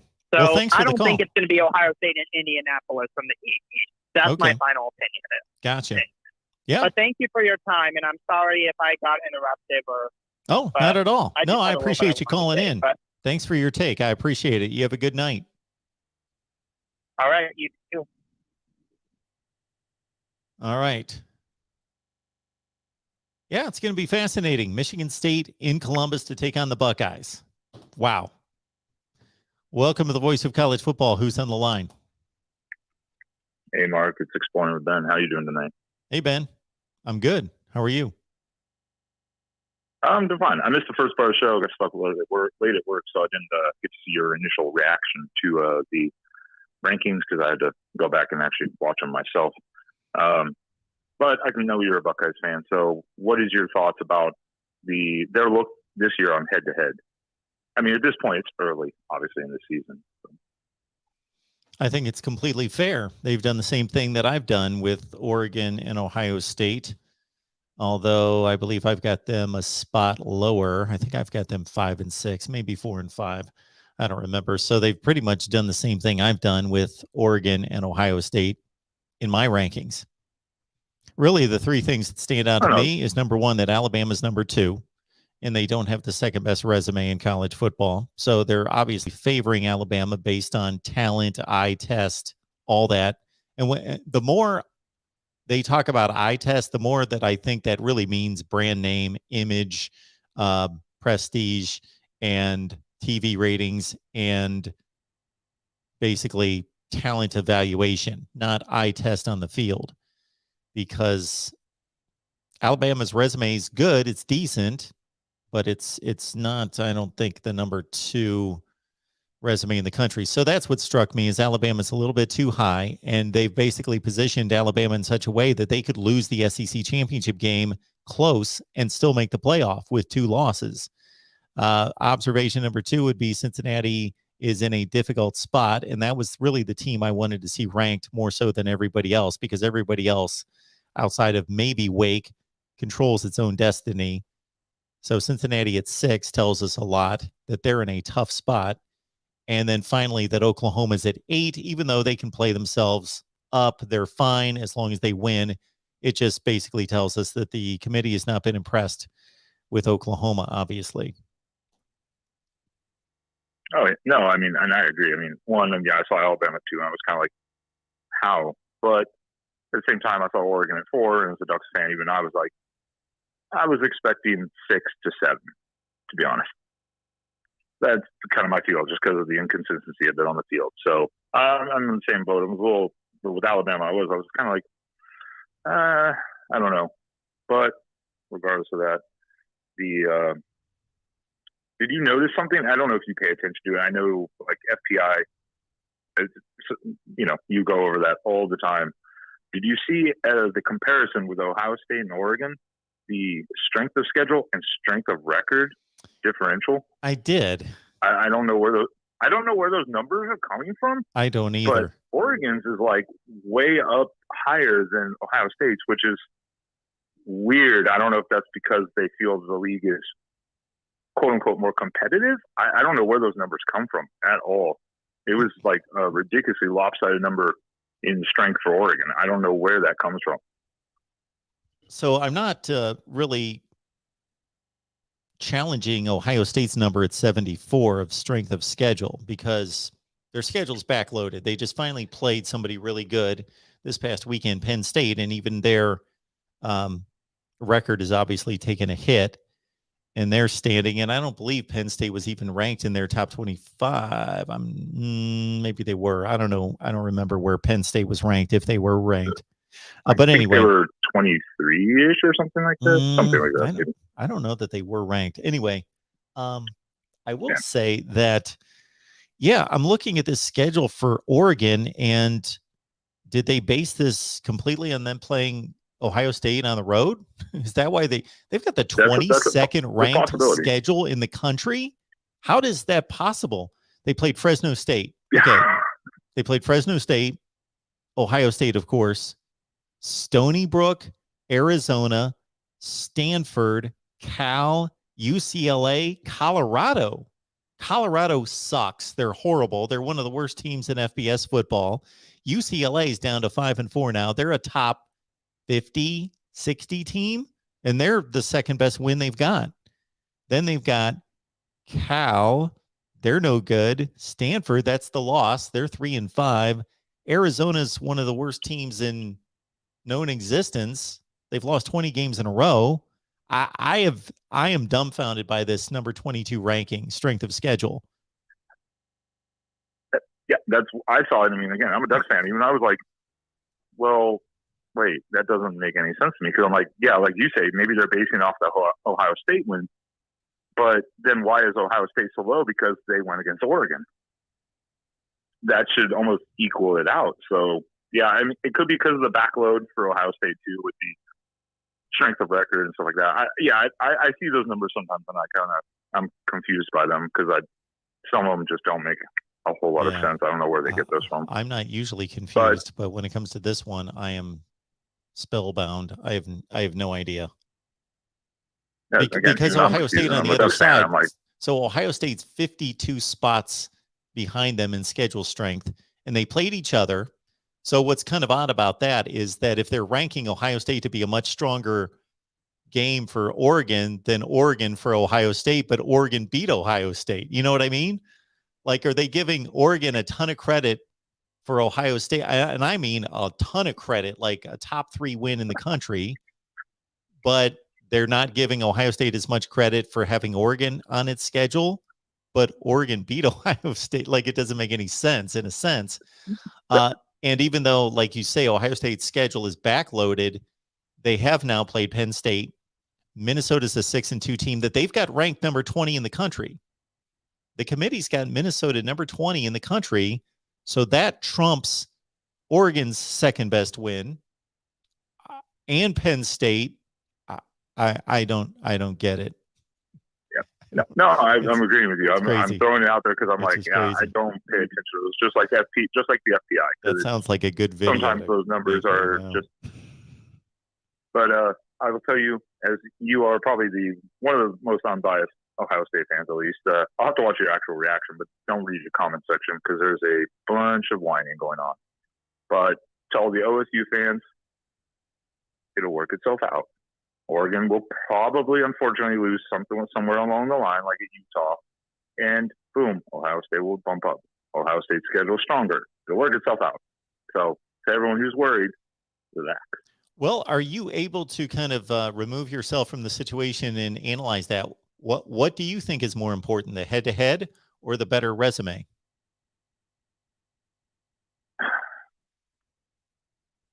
I agree with all the points they're supposed to say. Resume, head-to-head, and even the eye test, which is supposed to be on the field. But I get your point of looking at, like, brand name, potential, talent on the roster. Well, the point I'm making, not to interrupt you, I'm sorry to interrupt you, just to clarify my point about brand name and all that other bit, I don't think that should be considered, but I think they are considering it. I think that that's their unconscious or maybe conscious bias. I don't think any of that stuff should be considered, but I think it is. I'm sorry. Go ahead. Oh, no. I agree. No, I agree. It shouldn't be, but I do think somewhere along the line it kind of is, and it shouldn't be at all, period. Because, but, I mean, at the end of the day, I think strength of schedule definitely makes a difference. Head-to-head, of course, plays an important role, and eye test plays a role. So, again, it's the first ranking, so we have to see what happens, especially as as Ohio State, as their strength of record gets harder. Same with the other teams. Are they going to drop out of the rankings? So it's so early. I'm not even going to quote it. I'm just saying no one needs to worry at this point. The season will work itself out. And yeah, I'm surprised myself a little bit. So. All right, sir. Well, I appreciate the call, Ben. No, you have a great night there and enjoy the rest of your time. You too. Thank you so much. Appreciate the super chat coming in from our guy, Bilal, who says, Mark, this committee is a fraud. Alabama should not be anywhere close to number 2. Well, I would somewhat back that up in a certain sense. I'm not quite to that level where I believe that they should be close to number 2. I've got Alabama at number 4. But yeah, I don't get the number 2 justification. And some people, I skipped over Mississippi State when I was going over Alabama's quality wins. Yes, Mississippi State's a good win. I forgot about Mississippi State. They won that game handily, 49-9. So Alabama's beaten a really good Ole Miss team. It's not great. They have lost a couple games now and almost lost to Tennessee as well. But Ole Miss is good. It's a quality win. It's Alabama's best win. And ironically, their most dominant win against a good team. Now they've beaten Florida, Mississippi State, Tennessee, Florida, Mississippi State, Tennessee, Miami. You'd put all those teams in roughly the same bucket of teams. The committee loves Mississippi State for some reason. Mississippi State, I like them too. I think they're good, but they love Mississippi State. Mississippi State's beaten Texas A&M, Kentucky.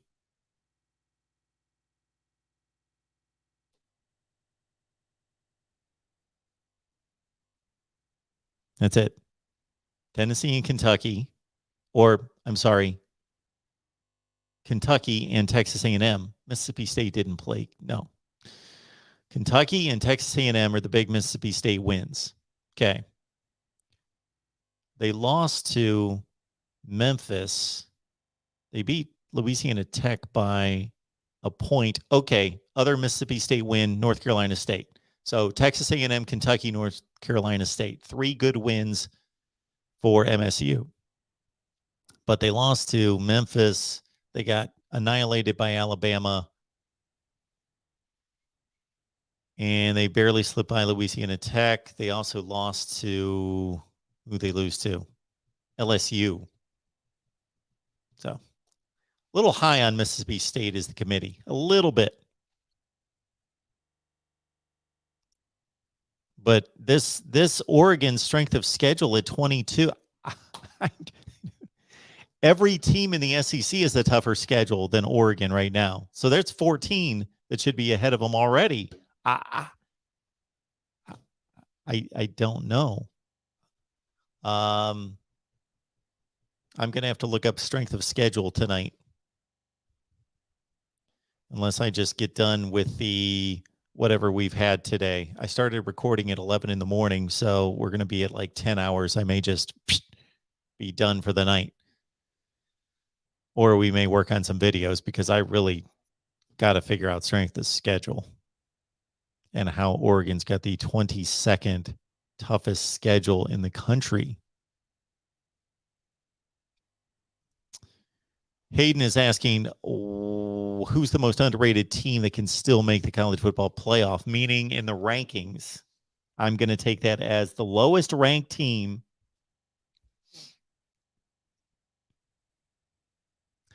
I believe, I might be wrong about this, but I believe the lowest ranked team in the initial rankings that made the playoff, and this would be a great video to cut as well, which I can't do it tomorrow because I'm slammed from like 10 in the morning to 10 at night. But I would love to post a video where we look at past seasons and see where teams came from. 2014 Ohio State, I'm almost positive they were only like 14, something like that. But we'd have to go through all the teams that made the playoff and see who was the lowest ranked in the initial rankings that still made the playoff. Okay. The college football playoff rankings. Here we go. The lowest ranked team that could still possibly make it. Okay, let's run it down. Georgia, Alabama, Michigan State, Oregon, Ohio State, Cincinnati, Michigan, Oklahoma, Wake Forest, Notre Dame, Oklahoma State, Baylor.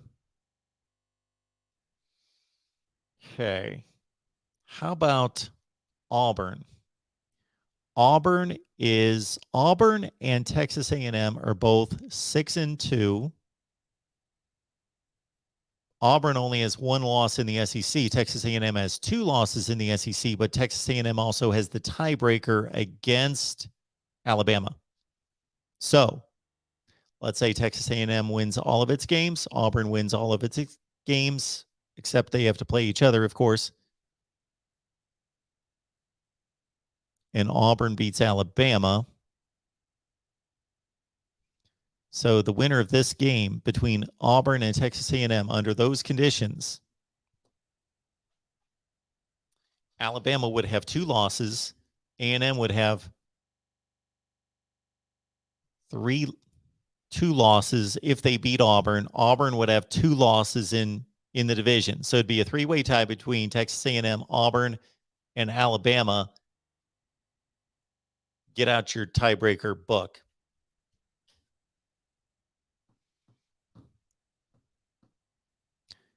They would all have the same division record as well because they would have all lost the games in division. So they'd have the same division record. I think Alabama would be odd man out automatically because they lost to the other 2 involved in the tie. So that's a scenario in which Auburn could get to the SEC championship game, and so could Texas A&M. So Ole Miss has lost 2 games in the SEC, and they lost to Alabama and Auburn.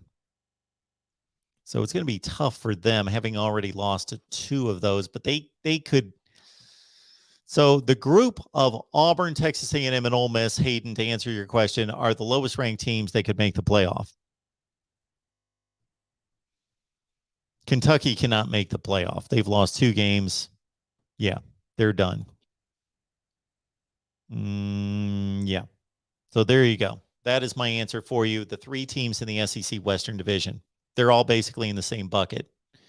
And Auburn's got a leg up because they lost one of their 2 games out of conference against Penn State.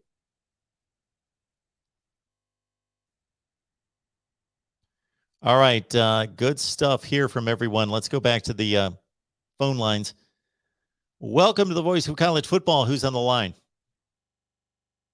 This is Nick. Yeah. Can you repeat your name again? I didn't quite catch it. Sorry about that. Yeah, my name is Mike. Hey, Mike. How you doing? Good. I've been watching you for a couple of years. I'm a actual enemy exposed Michigan Wolverine fan. Well, I appreciate you still watching me then. Wow, that takes a lot of perseverance from you. Found you from Steve Dace. So I like the report you 2 have. It's very educational. It's fun to watch. And I'm a bit like Steve myself. Living 50 here, and I'm a bit of a nihilist watching these Michigan games, better part of 20 some years. And I'm just a little overwhelmed of this game on Saturday, having blown the lead that we had. Something no one has talked about at all is the fact that Michigan in the 4th quarter was just gassed. They're exhausted, and no excuse. But that's what just destroyed me and the fans, and I'm sure the team. Well, that is something that I've mentioned a few times, and I mentioned it actually. I don't know if Steve's released our recording from this afternoon on Michigan podcast, but I just basically made the statement that Mel Tucker has kind of bragged all season, and when I say brag, that's not a knock on him. He's backed it up that his team was going to be mentally tougher, physically tougher, and going to be in better condition than all the teams that they play. And that must have taken hold in the 4th quarter, because anybody that's played football will tell you that, we think about all these other things that go on, strategy and skill position players and all this stuff in the 4th quarter. But one of the big, maybe not as much as old style football, but still a major factor, because there's so many substitutions now, but still a major factor is the conditioning of the 2 teams. Right. Yeah. And that's Mel Tucker. I mean, that's what he's, spouting about, and it's, working out for him. They had more gas, and being home, of course, in that insane crowd definitely helped. Don't want to whine and complain about that one brutal call, because we had so much more time left in that game, of course. And we did deliver to some degree. So my last big comment for you would be this weekend, obviously, hypothetically, your Buckeyes. What would you be most concerned about if you had to play Michigan State this weekend, or same thing, Michigan this weekend versus, in a month? What would be a Buckeyes, analyst concern, I suppose, if it was like this week? Okay, for Michigan State, even though I respect their defense, they're bend but don't break, and I think that they do a nice job of tackling in space. Right. They compete for the football on the outside. All those things, I would not be that concerned about the defense. Not that they wouldn't be able to compete but Ohio State's offense is overpowering. As long as they executed in the red zone and did not kick field goals like they did against Penn State, I think the offense would be fine. The concern would be the defense. Even though that Ohio State's defense is improving considerably, they have not faced Kenneth Walker. And the combination of Kenneth Walker and those two outside receivers, Reed and Naylor, when Peyton Thorne's on, which he wasn't totally on against Michigan, but when he was on, he made some throws. He made that 4th and 4 throw that was beautiful. It was a dime. Ohio State could get torched by that Michigan State offense. Right. Interesting. And vice versa to the Michigan point. I think back in the day I played high school football like a lot of us did. I played offensive line, and it all starts with that. And if you're not consistent, you're not going to compete against the big boys ever. So my concern would be that, of course, and then of course having juice in the fourth quarter, and of course last week not kicking more than 3.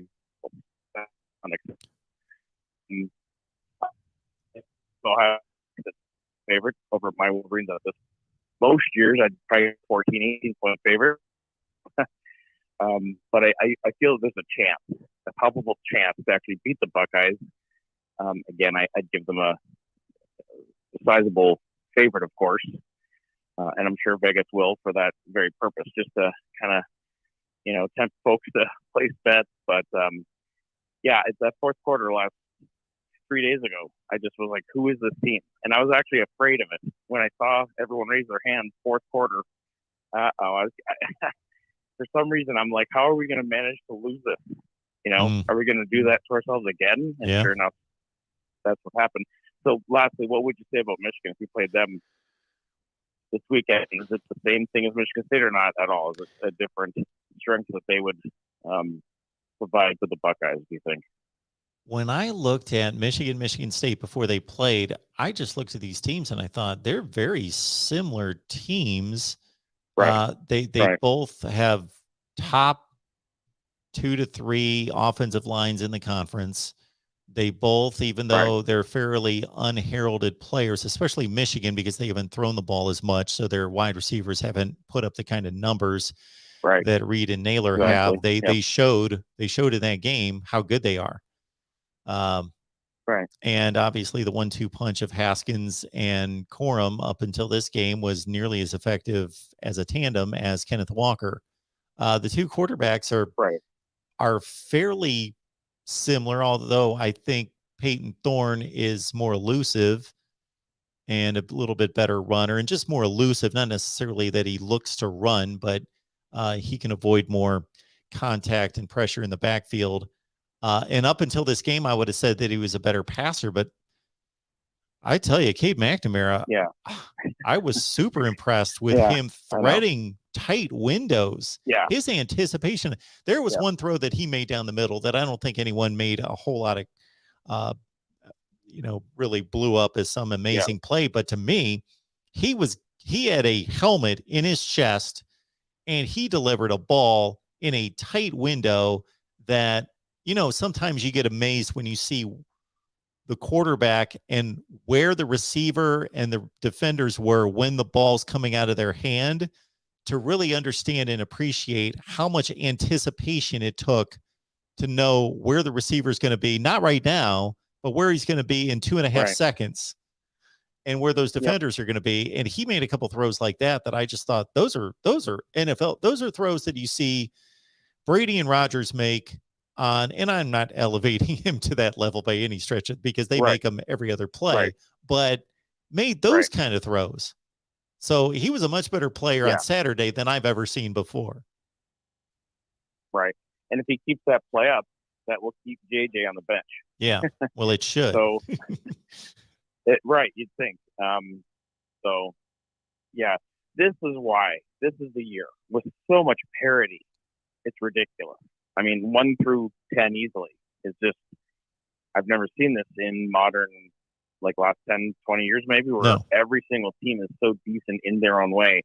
This is the year, I don't know if you agree, where that 1 through 8 playoff. And I'm not just saying that because of my Wolverines. I'm not just saying that because they're holding 7th, barely. or even 8 for that matter, after last weekend's loss. But could you imagine a 1 through 8, 2 through 7, and just work its way out? That would be amazing. Oh, it'd be phenomenal. I'm the guy that always argues for the 18 playoff, but not based on competition. So the argument you're making right now is it would just be a phenomenal playoff, and I completely agree. I make it based on fairness. Even if we had 50-0 blowouts in other years in the first round, I would still say this is what is fair and this is what is just to represent all the conferences, et cetera, et cetera. But you're right. This would be the year that we could anticipate the games would most likely be great. Yeah, it would be insane. That's what I'm saying. Is this is the one year that I can remember. It'd be insanity. It'd be pandemonium everywhere. Yeah. But I and that brings me to my last comment. The preseason is a joke. My Wolverines are always ranked 19th or 12th, or many years in the 80s and 90s, second or fourth. And many of those years it doesn't pan out. You know, the year runs itself, of course, and to see who's who. They got to stop doing it. And I know it's magazines. I know they all sell, but they're paper. I don't think magazines sell as much as they did 10 or 20 years ago. But, you know, the name, and as great of a brand as we have as a Michigan fan, that doesn't preclude what's going to happen throughout the year. So it's nonsense. And I'm just speaking because we get excited and every year because we like to abuse ourselves. It's just, you know, but we're not the only team in the country. There's other teams, of course, that go through this too. I did not see Florida State, you know, starting out this year the way they did. Same with Clemson. They've kind of fallen off the face of the earth a little bit.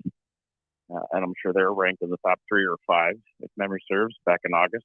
So I'd just like to see the preseason just go. And let's just do a test and a ranking based off your week 1, your week 2, you know. I hear you. Well, I appreciate the call. Thank you, sir. Appreciate it. Come down to Florida. We just moved months ago. We're in Melbourne right now. So oh, man.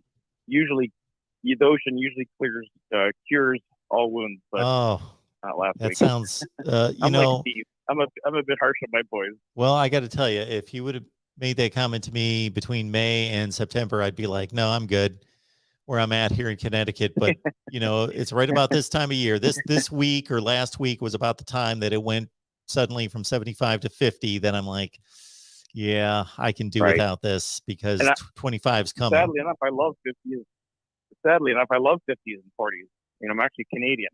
Oh, okay. I can't do 5 minutes. I can't do 5 months of Michigan weather in Bay City, Michigan. A little shout out to Bay City. But yeah, no, I'll let you go, and I thank you for what you do, and I thank you for your objectivity, in spite of the very fact that you are a Buckeye. So I appreciate it, and I thank you. Have a good one. All right. All right, we got 2 on the line. Let's take these 2 calls, and then we will wrap it up from there. Welcome to the Voice of College Football. Who's on the line? Hi, my name's Shannon. Hey, Shannon. I'm from Alabama. What's going on? This is my first time calling the show. I'm actually enjoying the show. Well, I appreciate you calling. Yeah, and I know I've read a lot of the comments. You know, I was watching on the YouTube thing there, and I watched some of the college football playoffs from ESPN. I know people get upset with seeing Alabama number 2. Now, don't get me wrong. I'm an Alabama fan. I grew up as an Alabama fan. And this is, just be honest, is Georgia's number 1 because they haven't lost. And I would say they've earned that spot. Okay? But how would it look as, okay, Alabama has the 1 loss to Texas A&M. And Texas A&M wasn't ranked. I understand that. The SEC has always beat the SEC pretty much every year for the last heaven knows how long. And you've pretty much had a 1-loss team in there and have 2 teams that are undefeated that are looking in. I think if Clemson, their only loss would have came to Georgia and say they were at that 1-loss spot with Alabama, you know, would they still be in that top 4? as of right now. The same, you know, I guess that's what I'm asking. And I know people are getting upset, you know, because they're tired of seeing Alabama and, you know, Georgia in there. But if Alabama plays Georgia in the SEC championship, which is what most people down this way are looking for to happen, if Alabama beats Georgia and beats them close, say by a field goal, where does that leave Georgia, you know, in the playoffs? Are they out? And don't get me wrong, if Alabama loses another game, they're out. I would be more concerned as an Alabama fan of us losing to Auburn than Georgia at the moment, just because of the kind of atmosphere that game brings. You see what I'm saying? Sure, I see what you're saying. Here's the deal for me is that the only reason I have an issue with Alabama not being the number 2 team is that I don't believe that the resume is number 2. I've got them at number 4, but I do believe that Alabama is the second best team in the country. So there's a difference there. I believe Alabama is the second best team in the country. I just don't think that they've proven it or earned that based on their resume now. I'm like you. I have Alabama at number. You know, as far as my pick, I'm a diehard Alabama fan, but I still put us at number 4, maybe even number 5, because we have to play Georgia. You know, but in the SEC championship game, we still have to play Auburn. I believe that if Alabama wins out, they're in. But they're going to have to win out and beat Georgia to get in. Probably. I think that, you know, Georgia's pretty much in. I don't think really they can pretty much win their regular season schedule the rest of the season. You know, it's just what's going to happen in the SEC championship game. If Auburn wins out and beats Alabama, I know it comes down to that 3-way tie, but I believe Auburn will be going to the SEC championship over Texas A&M, because I have a feeling Auburn's going to beat Texas A&M. You know, I don't know. I don't like to use the words that most people look at. It's like which Saban assistant was going to beat Saban first. I mean, we all knew it was going to happen. I just figured it was going to be Kirby Smart to be the first one to do it, you know, and not Jimbo Fisher. But, you know, it is what it is. You know, I believe that if you in watching that Alabama Texas A&M game, you know, it was all going to boil down to who came down to who had the ball last. And that's the way the Alabama-Georgia game's been the last 5 or 6 times that they played each other. It's who's had the ball last has won that game. That's the way it's been. I think as of right now, I'm more concerned with losing to Auburn because of it being the kind of game it is. And, you know, it's not the Iron Bowl itself is, unless you've ever been to one, I mean, it's husband versus wife, kids versus kid, whatever, you know. And you grow up down here and you pick one. You pick one. You know, that's just it, you know. Well, sir, Ohio State. Yep, I do appreciate the call. You know. So thanks for calling into the show. We appreciate it. All right, thank you. Thank you. Have a good night. All right. The big finale. Who's on the line here at the Voice of College Football?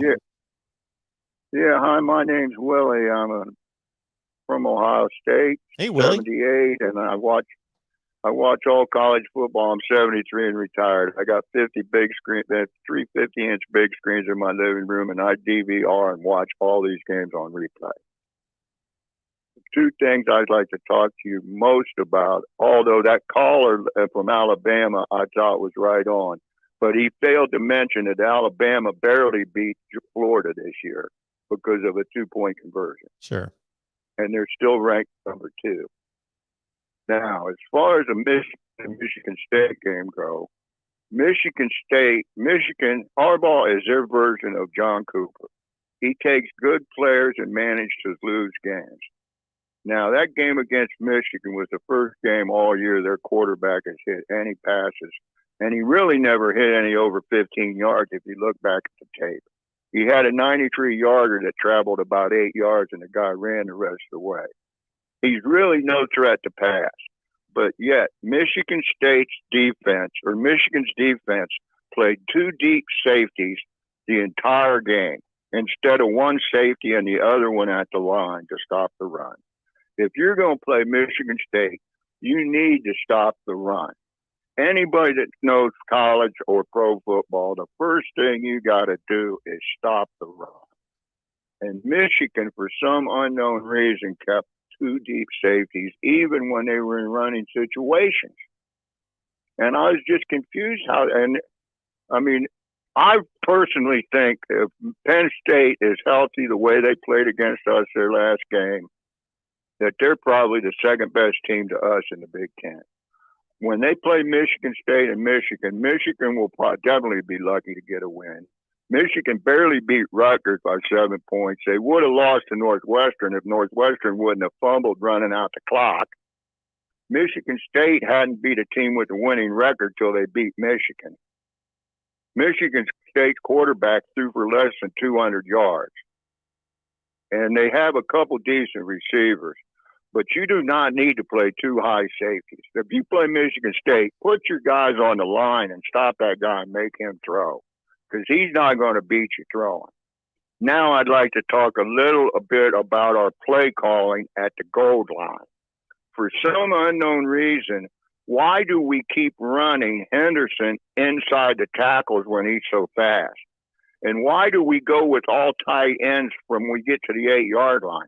If we put wide receivers in there, we're going to take blockers away from the line. Our first 2 possessions against Penn State, 88 killed us both. First he fumbled, then he missed that block, and 23 got it like an 8-yard loss. So we went the whole first quarter without a touchdown. We usually get a touchdown in like 3 or 4 minutes. We didn't get a touchdown in the first and fourth quarter in that game. Now, a lot of that had to do with Penn State's defense. Penn State's probably got the best defense in the Big Ten when they are healthy. And their quarterback is healthy, and they're not turning the ball over. But our play calling inside the goal line, down by the goal line was just terrible in that game. When we kicked 4, I can't remember the last time we kicked 4 field goals. Maybe you could tell me, but I sure can't remember one. And if you look at CJ, another problem is CJ Stroud. What is his rushing totals for the year? I don't think he has 70 yards rushing. And if you've got a quarterback that is not a threat to run in today's college football, you've got some issues there when you're playing good teams. There's been several times where he's been able to run and he hasn't ran the ball. And he could have easily ran for yardage. So I was just wondering what you think about all this. Well, in regards to Ohio State's performance in the red zone, I certainly think that to get a back like Henderson's talent on the perimeter makes sense, but there are certainly plays that are designed, trap plays and others, to spring a fast running back through the middle. So you do have that. You make a good point about obviously spreading out the formation and taking defenders away from the box. So spreading out the defense, the Detroit Lions were the first ones to do it with Barry Sanders, where they basically spread you out, and that just created natural running lanes for him. So, I get your point there. Ohio State doesn't like to kick field goals. Ryan Day doesn't like to kick field goals unless he's forced to. And in those situations, he had 4th and longs and had to kick the field goal. In the last one, obviously, he was extending to a 9-point lead. And that's the reason he kicked that field goal. I, like you, have said the entire season, ever since I saw Penn State play Wisconsin, that I thought that they had the best defense in the conference, but they are beat up a little bit. And we'll see what they do with little incentive to win the division the rest of the year. Yeah, those would be my basic thoughts, sir. What about Michigan State running double high safety, or Michigan running the double high safeties the whole game against Penn State or Michigan State, and not putting that guy up in the box and stopping their running attack? Their whole team is based. They're up 16 points in the third quarter. Sure, that reminded me of John Cooper. I mean, Jim Harbaugh, I hope he stays at Michigan his whole career, because I don't know what he's doing up there. Well, I mean, he's got a decent team. He's got a receiver that gets 100-some yards that didn't even have a catch going into that game. I mean, where's that guy been all year? Exactly. Yeah, he was lethal. I mean, I just didn't. I mean, I don't understand. What would Ohio Stadium do if they took out C.J. Stroud in that Penn State game and put a backup in, and the guy fumbled his first snap, and then they put him back in the fourth quarter and he fumbled again and they got a touchdown? I don't think any coach in America would have put that guy back in. Well, now I'm not saying that lost the game, because Michigan State still had to drive for the touchdown. But come on, those coaching moves like that. Yeah, but to be fair, one of those two times, first of all, number one, they've been playing McCarthy the whole year. So he has been getting meaningful snaps against good teams. So that's not anything that they've done or did in that game that was any different than any other game. Now, you can question it, and I have as well, because he did fumble twice. But you also have to understand that one of those two times, the Cade McNamara was in the medical tent. So they had to have him on the field. So that's what happened there. Well, I appreciate the call, sir. Thank you so much for the call. Okay, and call I back like anytime. your show. You do a great job. I listen to it every day. If I miss it, I tape it. I appreciate that so much. I appreciate that. And thanks so much for the call. Call back anytime. Okay, thank you. And that was going to be our last call, but we got one more on the line, so we don't want to keep this person that's been waiting for what I see is 4 minutes. So welcome to the Voice of College Football. Who's on the line? All right, Mark Rogers. We got plenty to get to here in college football this evening. Oh, boy. I don't know that we have plenty to get to. I think we've got as much as we can get to in maybe a minute or so. Well, all right. Let me try to make this brief. I haven't been able to get a hold of you the last couple of times you've been on. So I just want to get to a couple things here real quick. I would be remiss if I didn't talk about this weekend. I will say I'm happy with the Buckeye victory. It could have been more decisive if the red zone execution been there. Positives, I would say, continue to be Travion Henderson. I still like what I see from C.J. Stroud, even though he doesn't run the football as much as we would like. I think the defensive line is getting a lot better. The talent is finally starting to come to the fore a little bit there. Negatives, red zone execution, and, the back seven of the defense is giving up too many plays in the passing game. But overall, I think a solid win against a very game Penn State team. And I think we got good Sean Clifford this weekend, and a probably more healthy Sean Clifford than we've seen in the past. So I'm not necessarily surprised that the game was competitive. I thought 18 points was a stretch as far as the line goes. I don't know if you have any additional thoughts on that. I would agree on all accounts. Okay. I do want to get to Sparty and the team up north. I will say this. I would, by the way, when is your rendezvous with Mr. Steve Dace? Is that tomorrow? We recorded Wednesday this appointment? afternoon. Oh, okay. Okay. He supply you any Built Bars, by the way? He loves those things. I'm sorry. Did he what? Built Bars. You got to try those protein bars. By the way, it'd be a good advertiser for you, Mark. It would be. Built Bar. Any advertiser would be a good one.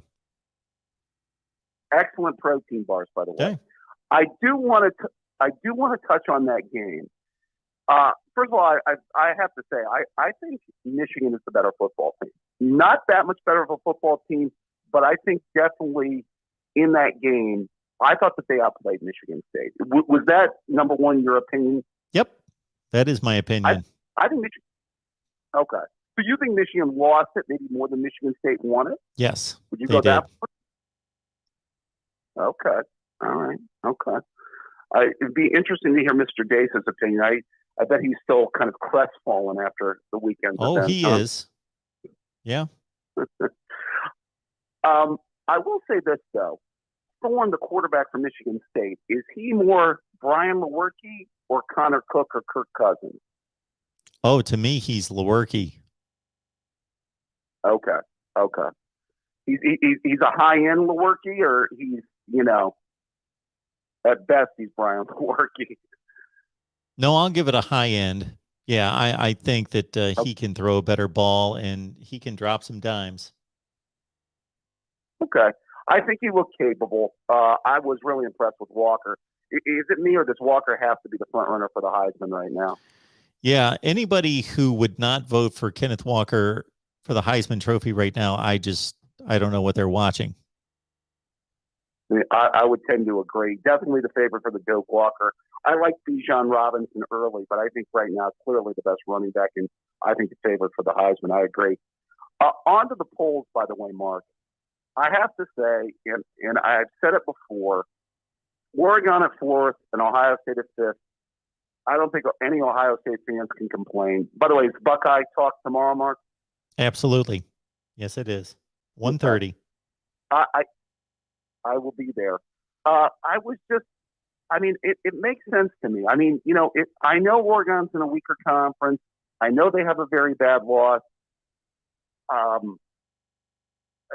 you just overall in agreement on that, Mark, or do you think that they're a little bit high? What do you think?